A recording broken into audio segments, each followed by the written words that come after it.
All right, you're tuned in, ready to go beyond just, the everyday stuff. And seriously, even something like coffee. Well, there are layers you wouldn't believe. Oh, absolutely. Did you know we drink billions? That's billions with the B of cups across the globe every single day. It's kind of wild when you think about it. It really is. It's like the planet's essential fuel source. Totally. But what if I told you that comforting cup holds like this whole hidden world of science and variation? Hit subscribe now if you're curious, because we are diving deep. Yeah, that simple morning brew is actually the final step after a whole chain of really critical decisions. It all starts with that little green bean. And those decisions, they change everything. Taste, smell, even how it hits your body. Exactly. It's not just about getting that caffeine buzz, though that's part of it, of course. Right. So today on the deep dive, and hey, this one's brought to you by the sharp folks over at Medical Arts. We're going to unpack the science, the art, everything behind your daily coffee ritual. We want you, listening right now, to go from just like pouring it down to actually getting why it tastes the way it does. Think of it as moving from just drinking coffee to really appreciating it. Yeah. Knowing these details helps you make smarter choices, maybe even find a new favorite way to brew or a new bean you love. What surprised you most learning about coffee? Oh man, so much. But okay, for today, first up, we're going to tackle roasting. How that kind of boring green bean gets all its personality. The transformation stage. Crucial. Then we step into the brewing battlefield. Think French press versus your regular drip coffee maker. Big differences. Huge differences in the cup. We'll also geek out a bit on the science, caffeine, obviously, but also antioxidants, that kind of thing. The health angle, yeah. And finally, maybe touch on why we're all so hooked on this stuff. It's more than just habit, right? Oh, definitely. Ritual, psychology, it's all in there. Awesome. So stick with us to seriously upgrade your coffee knowledge. And hey, quick reminder, hit subscribe so you don't miss future deep dives. And check out our website too. Got some free cheat sheets there waiting for you. Okay, roasting. Let's get into it. Right, roasting. This is really where the coffee bean's potential gets unlocked. It takes those, frankly, kind of grassy green seeds and turns them into the aromatic brown beans we actually use. Okay, and you mentioned choices here really matter, like acidity. People talk about coffee acidity a lot. Yes, and that's one of the biggest things roasting changes. Now, when coffee people say acidity, they don't usually mean sour, like spoiled milk. Right, because acid sounds kind of bad, doesn't it? Like heartburn waiting to happen. Exactly. In coffee, it's more about those bright, lively tasting citrus notes, miggy berry-like flavors. It's generally seen as a good thing, adding complexity. Okay, so desirable tanginess, not unpleasant sourness. Does coffee actually have a low pH then? Is it technically acidic? It is, yeah. Usually somewhere between pH 4.85 and 5 point mesem. So it's acidic, but less so than, say, orange juice or soda. Gotcha. So how does roasting control this desirable brightness? Okay, so generally, the lighter the roast, the more of that original acidity from the bean finds through. That's where you get descriptions like bright or lemony. As you roast darker, going through medium towards dark, chemical reactions happen that start to mellow out those bright notes. So darker roasts tend to be smoother, perceived as less acidic. Ah, okay. So follow-up question.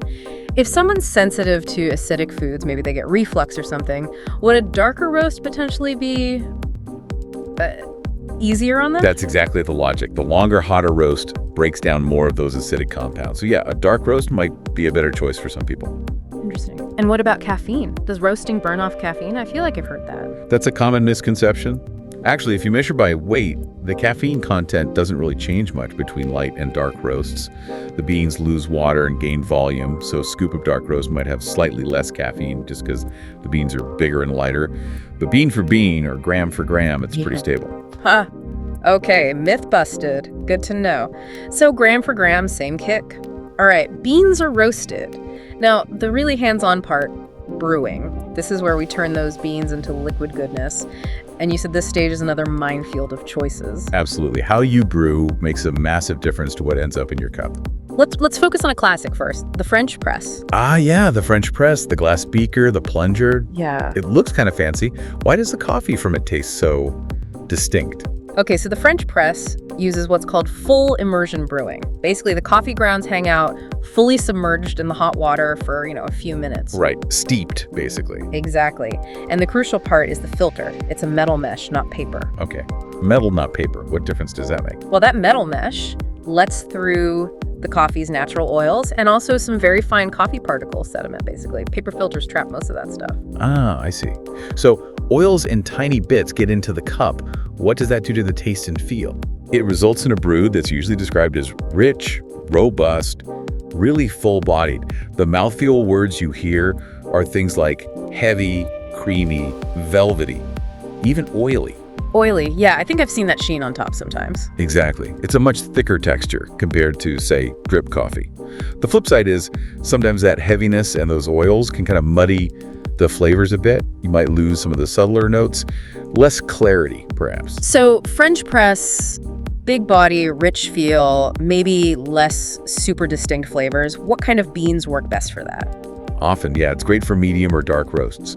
Coffees that already have those chocolatey, nutty, heavier flavors really seem to benefit from that full body. Makes sense. Getting the brew time right is critical. Too short and it's weak, maybe sour, too long, and bitter city. Yeah, nobody wants bitter coffee. And a really important tip, once you press that plunger down, pour all the coffee out immediately. Don't let it sit there in the carafe on top of the grounds. Why not? Because it'll keep extracting. It'll just get stronger and more bitter the longer it sits. Pour it off. Ugh. Pro tip. Okay, duly noted. Pour it off. So that's the French press, full immersion, metal filter, big body. Now what about the other side? Paper filters. Clarity versus body, you said? Precisely.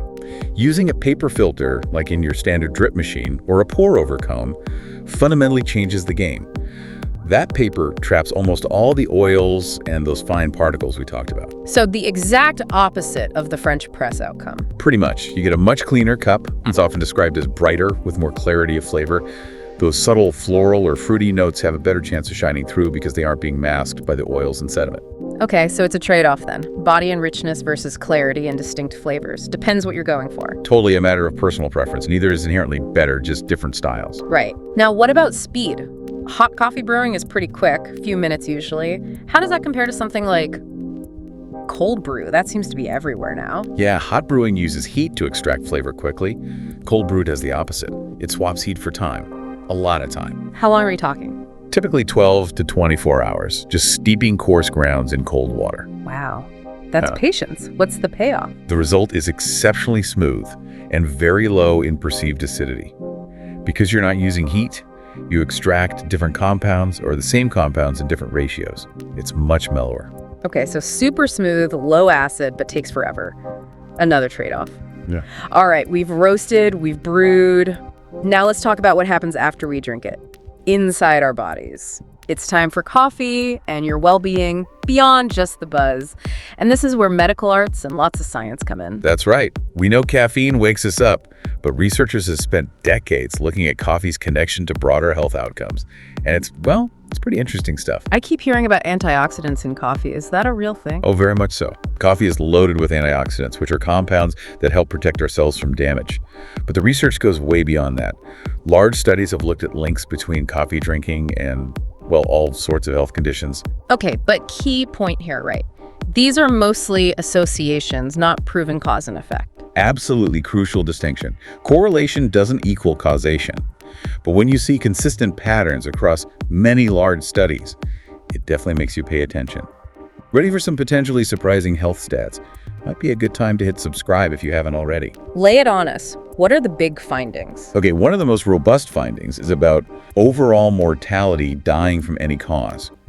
Multiple big reviews show that moderate coffee drinkers, usually defined as around 3 to 5 cups a day, seem to have a lower risk of premature death compared to non-drinkers. Lower risk of dying early. How much lower? The estimates vary, but often around a 10 to 16% lower risk, with the sweet spot seeming to be maybe 3 or 4 cups a day. And interestingly, this link often shows up for decaf too. Decaf as well, so it might not just be the caffeine. That's what it suggests. Yeah. Something else in the coffee bean might be contributing. Fascinating. Okay, what else? What about specific organs? The liver seems to really like coffee. Consistently, studies link regular intake, maybe 2 cups or more, sometimes 3-4 cups daily, with lower levels of certain liver enzymes that can indicate damage or inflammation. Good news for the liver. Yeah, and it goes further. Coffee drinking is also associated with a reduced risk of developing liver fibrosis, which is scarring, cirrhosis, and even the most common type of liver cancer, hepatocellular carcinoma. The evidence for liver cancer protection is considered particularly strong. Wow, okay, protecting the liver, that's huge. What about other cancers? Is it good, bad, neutral? Well, looking at cancer overall, some large reviews suggest high coffee consumption versus low is linked to maybe an 18% lower risk of incident cancer generally. Beyond the strong liver cancer data, there's also pretty good evidence for a reduced risk of endometrial cancer. Endometrial, okay. Anything else? There's some evidence, maybe less consistent, suggesting potential links to lower risk for colorectal, head and neck, breast, prostate, and certain skin cancers. But it's important to note, the World Health Organization's Cancer Agency, IARC, reviewed everything in 2016. And what did they say? They concluded coffee is unclassifiable as to its carcinogenicity overall.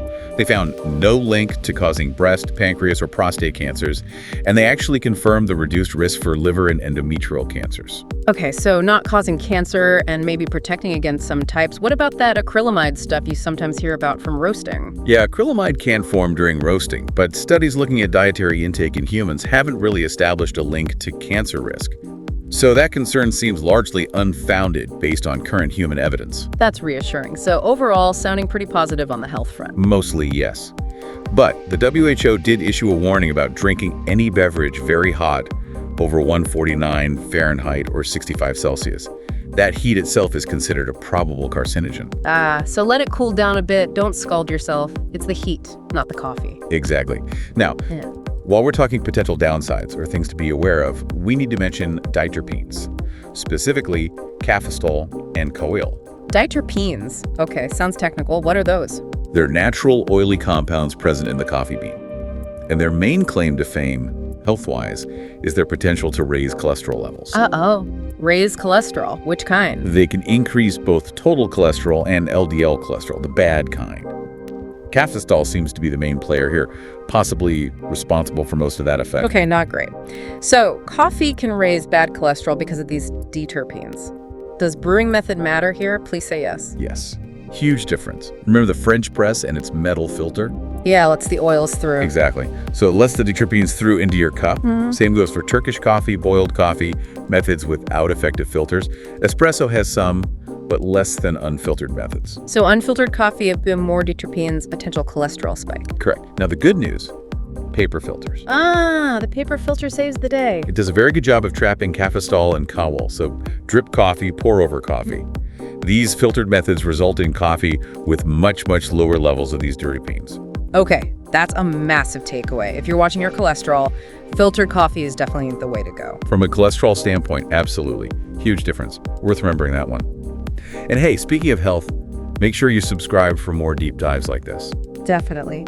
So filter that coffee. Now, obviously, we're all different. Are there specific groups who need to be more cautious with coffee? Pregnancy comes to mind. Yes, pregnancy is a big one. And honestly, the advice is kind of debated and evolving. What we know is caffeine easily crosses the placenta, and the fetus metabolizes it very, very slowly. So it hangs around in the baby's system. Right. Current guidelines from major health bodies like the American College of Obstetricians and Gynecologists usually say limit intake to under 200 milligrams a day. That's roughly 1 to 2 standard 8-ounce cups. Okay, under 200 milligram. Why that number? It's based on studies linking higher intake to increased risks of things like miscarriage or low birth weight. However... There's a however. Yeah, some more recent, very comprehensive reviews have questioned if any level is truly risk-free. They found some studies suggesting even caffeine intake below that 200 milligram guideline might still be associated with slightly higher risks for adverse outcomes. Wow, okay, so the science isn't totally settled, even on the safe limit. Exactly. Because of this uncertainty and potential concern, the absolute best advice is for anyone pregnant or trying to become pregnant to talk directly with their doctor or midwife to get personalized advice based on their own health. Makes sense. Personalized advice is key there. Similar caution for breastfeeding, I assume. Yes, small amounts of caffeine do get into breast milk, so moderation and discussion with a healthcare provider are generally recommended there too. Okay. What about blood pressure? Coffee definitely gives you that jolt. Feels like it raises your pressure. It can, yes. Caffeine can cause a temporary spike in blood pressure, especially if you don't drink coffee regularly or you're just sensitive to it. Temporary spike. But what about long term? Does drinking coffee regularly lead to high blood pressure? Generally, the large long-term studies do not show that habitual, moderate coffee drinking increases the risk of developing hypertension. In fact, some studies even hint that regular drinkers might have slightly lower blood pressure over time, though the reasons aren't totally clear. Interesting twist. But again, individual variation matters. If you already have high blood pressure, especially if it's not well controlled, it's definitely smart to talk to your doctor about your caffeine intake. And you can always check your own pressure before and after coffee to see how you personally react. Right. Know thyself. Good advice. Okay, so we've covered roasting, brewing, health impacts. Let's zoom out now. Why are we as humans so obsessed with this drink? It's time for the human connection. More than just fuel. Yeah, the global scale of coffee is just mind-boggling. It's a top-traded commodity, billions of cups a day, like you said. Consumption patterns are fascinating, too. The Nordic countries drink the most per person. Really? Scandinavians? Yep. Finland, Norway, Iceland, they're way up there. But the U.S., just by sheer population, is a gigantic market overall. And where are people mostly drinking it? At home? Cafes? Still predominantly at home. Estimates suggest something like 80–84% of coffee in the U.S. is consumed at home, with drip machines and single-cup brewers being the most popular methods. But out-of-home consumption is huge, too, and specialty coffee and ready-to-drink options are growing fast. That morning cup at home, it feels like such a ritual for so many people, more than just a habit. Oh, absolutely. And research backs that up. A lot of our coffee drinking isn't just a conscious decision for caffeine. It's driven by these deeply ingrained habits and rituals. We probably underestimate how much is just automatic behavior. Like grabbing the same mug, brewing it the same way every single day. Exactly. Those specific rituals, the mug, the method, the time, the place, they actually enhance the whole experience. They build anticipation, can make us more mindful for a moment, and studies even show rituals can make food or drink taste better or feel more valuable. Seriously? Just doing a little routine beforehand makes it taste better. It seems so. It can also provide structure, a moment of pause, a transition marker in our day, like shifting from sleep mode to work mode. That makes so much sense. And what about the placebo effect? Just the smell of coffee seems to perk people up. Big time. The expectation of alertness, combined with all those sensory cues, the aroma, the warmth, the taste, they trigger real responses in the brain and body, partly independent of the caffeine itself. Wow. There are fMRI studies showing the act of drinking coffee lights up brain networks, more than just taking a caffeine pill. That's likely why decaf can still feel satisfying for some, or why just the process of making coffee can feel energizing. It's the whole package. So our brains are kind of tricking us, or maybe just helping us, based on the ritual and expectation. That's wild. Why do tastes vary so much, though? Why do I love a dark roast while someone else only wants light? Preference. It's super complex. It's a mix of your basic sensory biology, how sensitive your taste buds and smell receptors are, your personal history with coffee, cultural influences, even your mood at the moment. It's deeply individual. Yeah, makes sense. And speaking of the social side, coffee shops. They're more than just places to buy a drink, aren't they? Definitely. Sociologists talk about them as third places. Not home, first place, not work, second place, but these neutral public spaces where people can gather, relax, work, socialize. A third place. I like that. Yeah, they provide this sort of informal public life. The design, the atmosphere, even the background noise that low coffee shop buzz can foster community, comfort, even creativity for some people. It's true. You feel kind of connected, but also anonymous. It's a unique vibe. Man who knew so much went into a simple cup of coffee. Right. From the farmer growing the beans halfway across the world, to the roaster, to the barista, to your own kitchen counter. It's quite a journey. Okay, let's try and wrap our heads around the key takeaways here for everyone listening. First, roasting is huge. It dials in the acidity and flavor. Lighter means brighter, darker means smoother. Yep. And brewing method changes everything for texture and flavor clarity. French press gives you that full body because the metal filter lets oils through, while paper filters trap those oils, giving you a cleaner cup. And crucially, those oils contain diterpenes like caffeine, which can raise cholesterol. So filtered coffee is generally better if that's a concern for you. Exactly. Then there's the health side. Lots of potential upsides linked to moderate consumption, lower overall mortality risk, liver protection, maybe some cancer protection. But association's not proven cause. And individual factors matter hugely, especially around pregnancy. Talk to your doctor. And potentially blood pressure. Right. And finally, don't underestimate the power of habit, ritual, and the whole sensory experience. A lot of our coffee love is psychological and social, not just chemical. Coffee shops is vital third places. Understanding all that, it really does give you more control, doesn't it? You can make smarter choices, appreciate it more. It's not just glugging down caffeine. It's about informed appreciation. Brew, taste, reflect, figure out what you like and why. And remember, the science keeps evolving. Researchers are still digging into all the minor compounds in coffee and long-term effects, so the story isn't over. Which leads to a final thought to chew on. Knowing how powerful ritual is, what's one small tweak you could make to your own coffee routine, starting tomorrow, to boost your enjoyment or maybe even your well-being just a little bit more? Ooh, good question to ponder over your next cup. Okay, that's our deep dive for today. Hope you found it eye-opening. If you did, please hit that subscribe button so you catch all our future explorations. And seriously, check out the website. Free cheat sheets on coffee and other topics are up there. Thanks for diving deep with us. Until next time.